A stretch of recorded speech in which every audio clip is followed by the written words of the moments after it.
Hello everyone. Uh, in today's video, actually I'm going to talk about conversion success events. How can we create success events and then how can we consume values for the same events.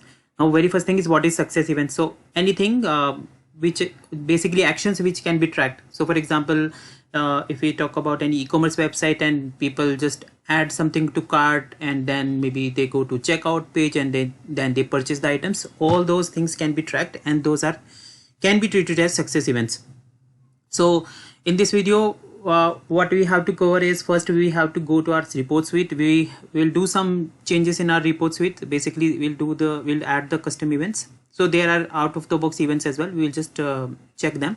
Then using Adobe Launch we will create the rules, and then finally on our page we will test the events. So the very first thing is you have to go to experience.adobe.com and then go to analytics.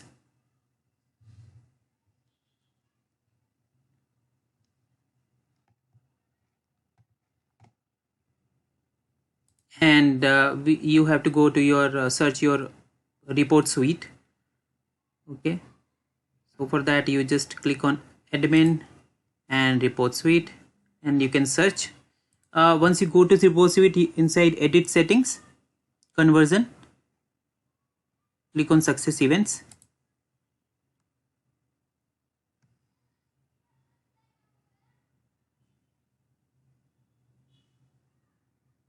Okay, so then you will land on this screen where you will see there are some standard events. For example, checkout or cart view or maybe order revenue. But what I'm going to do, I'm going to specify my own events, basically custom success events. So I have added one event one.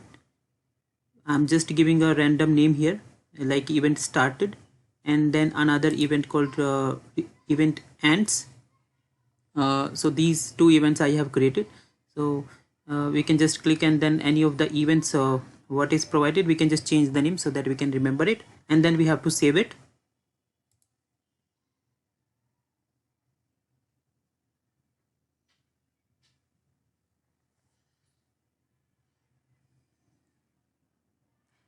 After this, again we have to open our Adobe Analytics, Adobe Launch.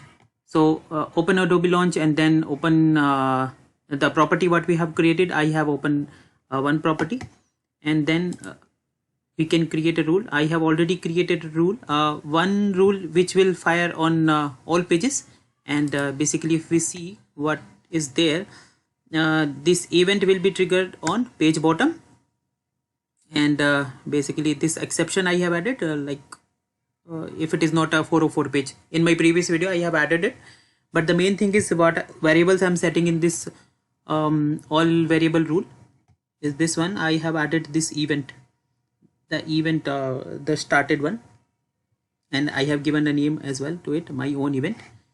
And another event, another rule I have created, that is for event ends. Again the event type will be page bottom, and here what I'm doing is this event will be fired on this page path. If the path is equal to my event.html, I have enabled the regular expression. If the path is equals to my event, then this rule will fire. And yes, that's it. And other than that, on this rule I have set the variable which is nothing but the event 2, which is Ritesh event ends.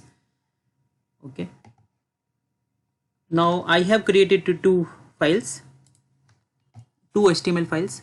One is for second event, which is event ends, and another one is the non 404 page, which is I can use this or any of the file I can use, but for this demo I will use this file, myanalyticshome.html.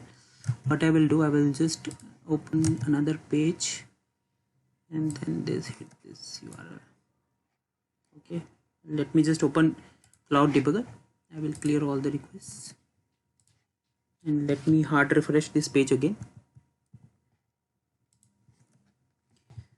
Yeah, if we see this event, what events have been fired? Yes, so my event one, which is my own event, this is being fired. Okay, and if we open another page which is my event.html, so because of second rule, my second event should be fired, which is my event ends. Here it is. So this is how we can write our own custom event, and we can include it on our page. So we have just created a rule, and then okay, I have hard coded these values, but we can also take them from our data layer. In my next video, I will just cover how can we instead of hard coding, how can we take them from our data layer, which we will send from our client. Thank you so much for watching.